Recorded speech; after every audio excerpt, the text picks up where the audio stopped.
Hello, this is the UD Factor. The UD Factor is a program that understands that knowledge is power, and therefore week after week we'll discuss issues and empower you with information that will enable you make informed choices, especially when you factor in something you have heard on the UD Factor into your situation. Today we'll be discussing sex. Not just sex in a broader sense, but sex as it concerns people who have been assaulted with the insults of aging, continuing with our series, Aging Gracefully. And today we have Professor Oladakbo Ashiru, a professor of anatomy, an expert in reproductive health, who will be talking to us on how you can still enjoy a relationship with your husband in spite of all the insults of aging. Arthritis here, erectile dysfunction there, menopausal symptoms here. So today, we're going to empower you with that information on how you can keep your marriage going. Don't go anywhere, we'll be right back.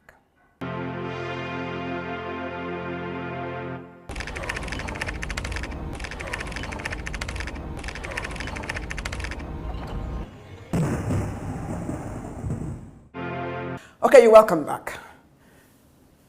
Prof, thank you for honoring our invitation.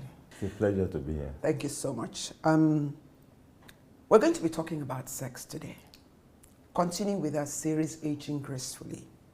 There's so many men and so many women out there who are going through things they cannot even begin to discuss.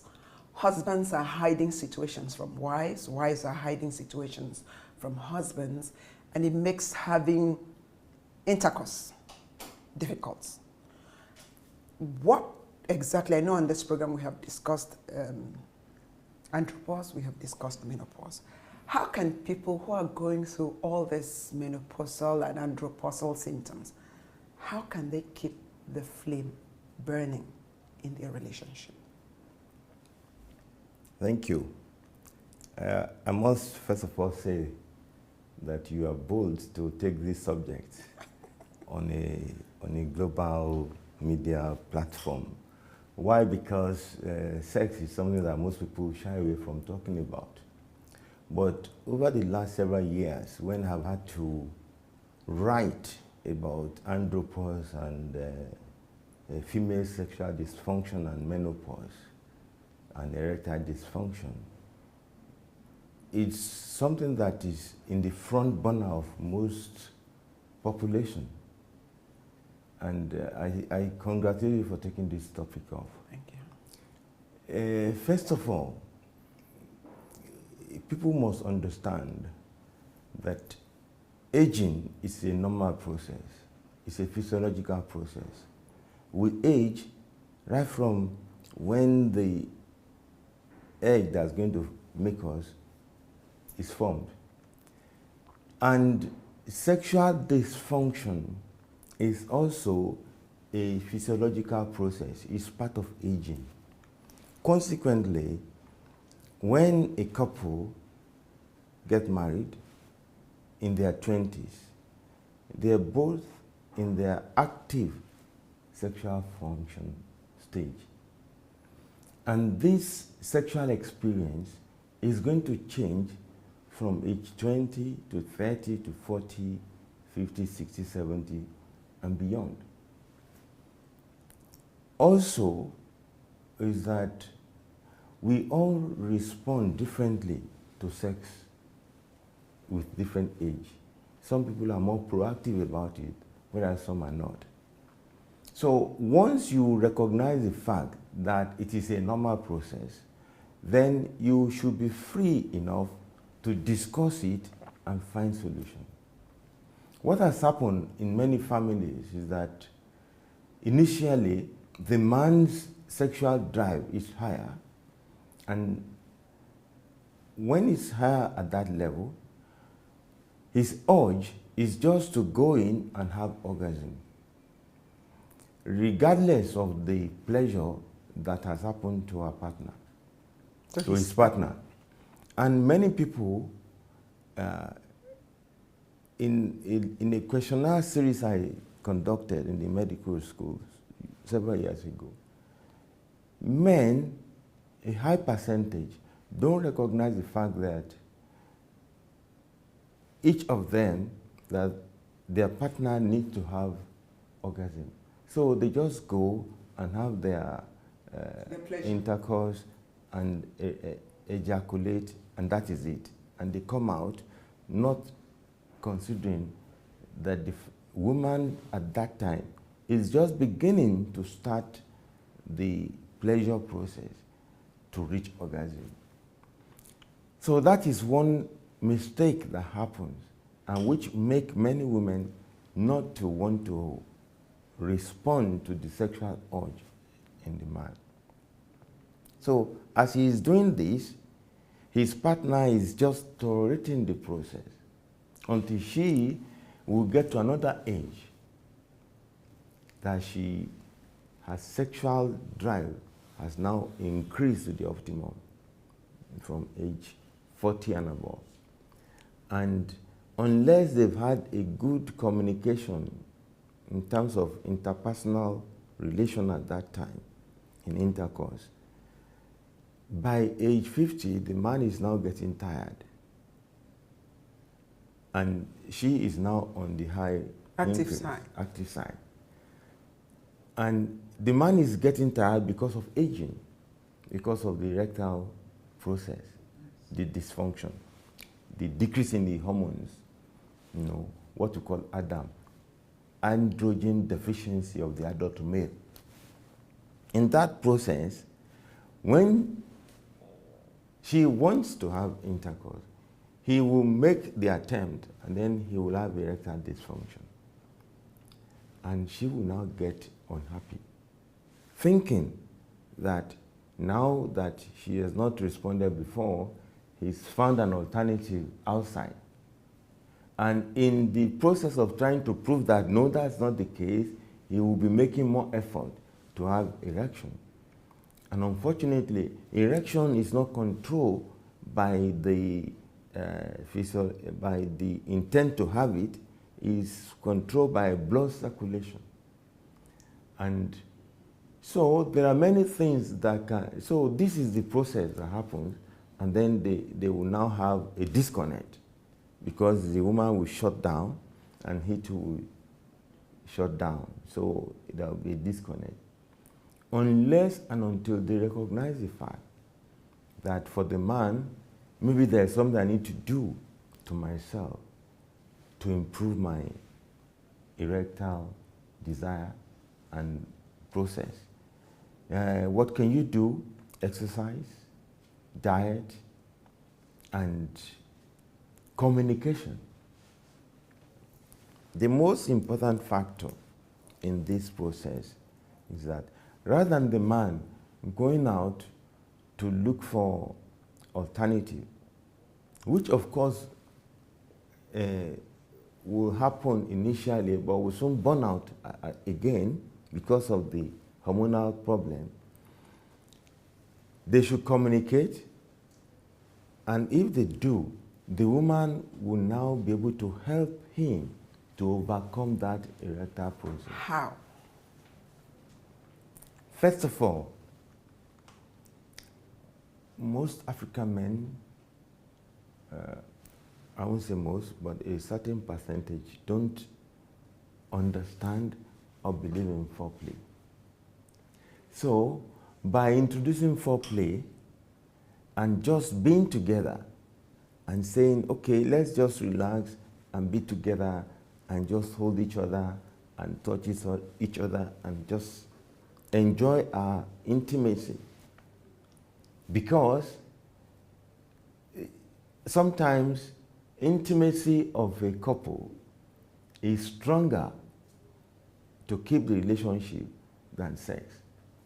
So if they do have that intimacy experience, in the process, each of them will get more excited and they'll be able to go through a meaningful intercourse. And beyond this is the fact that sometimes the the man must be able to ask the woman what are the anatomical parts of her body that excite her. And the woman must be able to do the same to the man and discover their anatomy. Because there are what we call the erogenous zones, and they vary from person to person. Somebody, it may just be the process, the act of kissing. Somebody is just the hand, just touching the hand.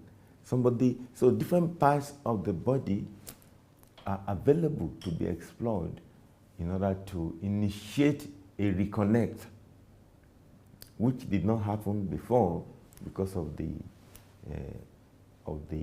early contact in the 20s when they both have the energy. So at each age point, there are different problems that can affect this thing. For instance, for the man, when he is in this early age, maybe in the university or have finished, there's no stress. So he's just coping with it and the energy is there.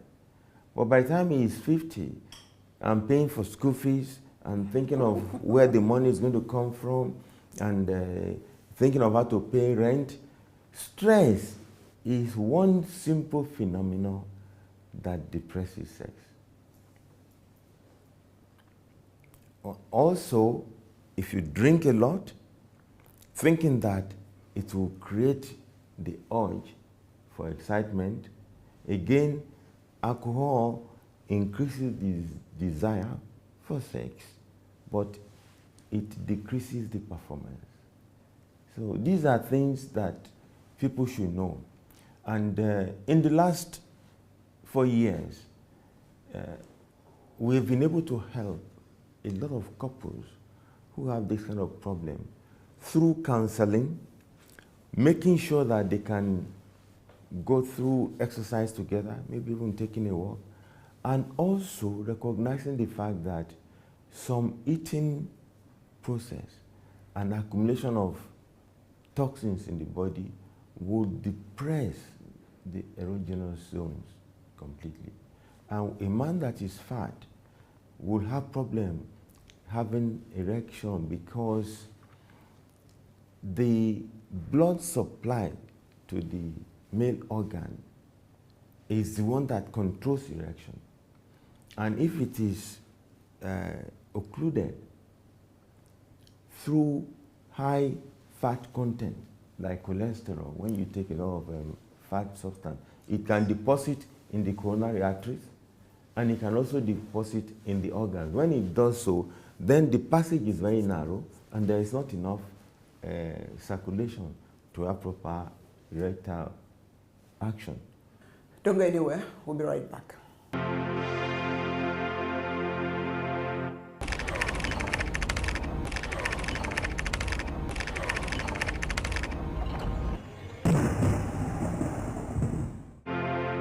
You're welcome back. You talked about the toxin that could suppress the hormones in the erogenous zones. Yes, yes. I ask you, I find out that most men after 50, when they develop pot belly, which you have said affects sex. And then at that age also, you see them going out with younger girls old enough to be their daughters. Why is that? Well, you see, the story is that both male and female are guilty of this. Okay. The man is not keeping fit. Now he has the wife, so it doesn't matter anymore.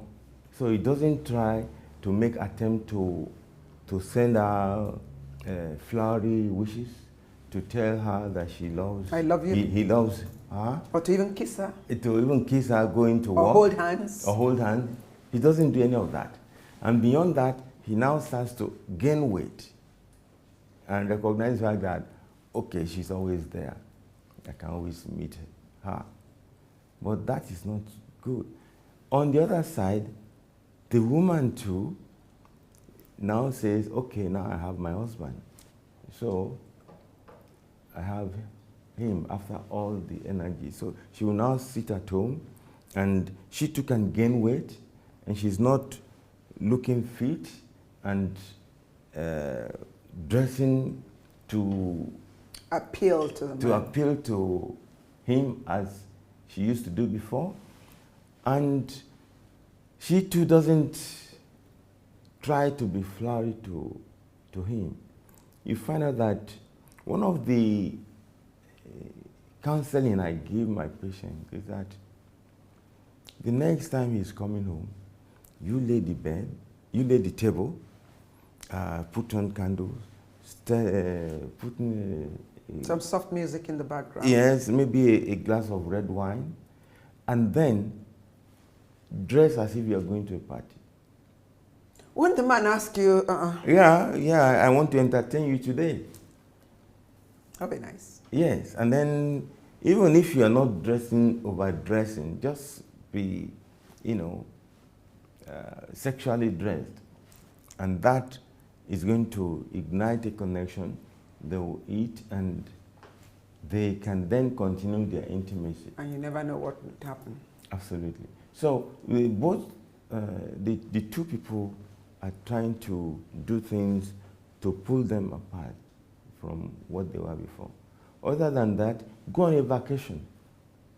Go together on a vacation. Most people will go, the wife will go at a separate time from the husband. They don't have what you call a complete family vacation, where they can actually be away from the stress of the environment, where when they do, sexual interaction is always very possible, because you're going to see some other couples expressing intimacy, like holding hands, going to the restaurant or the swimming pool and all that area. So you also want to say, yes, let me do the same thing. With the men with erectile dysfunction, who don't have erection as stodgy that it used to be, who now go to carry the young girls, is it so that they can improve, or is it that when they get to be with the younger girls, they can sustain the erection, or why? What's behind that? Because it's very, very common. Because a lot of wives complain about.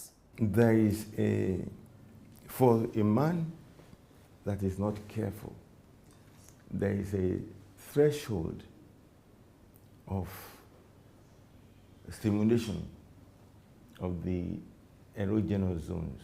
In other words, even there is supposed to be a hormone that's secreted by the woman that excites the man, the so-called 4 hormones.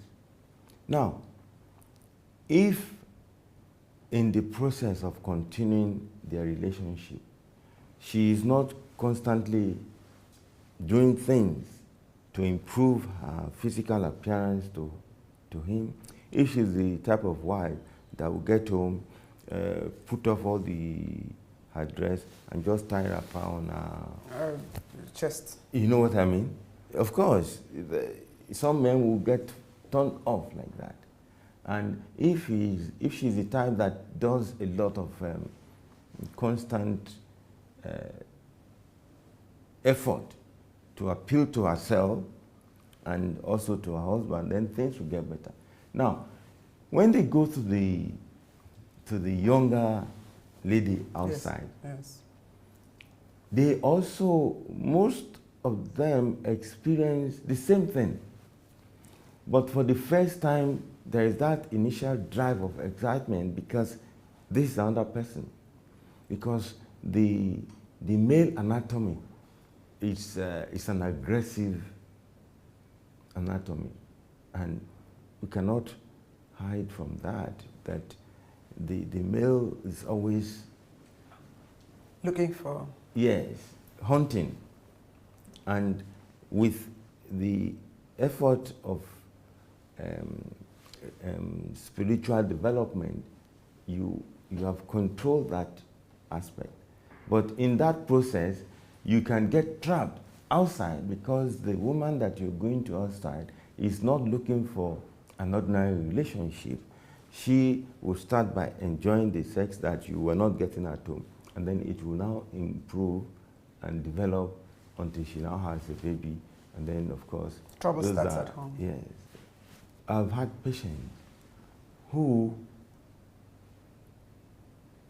will not have intercourse with the wife, but will go to the sitting room when the wife is in the bedroom, turn on the television, and will be watching pornographic films in order to have erection and ejaculation. Before they go to meet their wives, or they don't go? When he goes to the wife, it doesn't happen. So I had to now advise them that they should put the pornography and watch it together in the room and watch it together. And it took a lot of convincing to get him to get to that stage. There are some neurological factors that can also affect this process, which will now manifest more at an older age. We'll be right back. Don't go anywhere.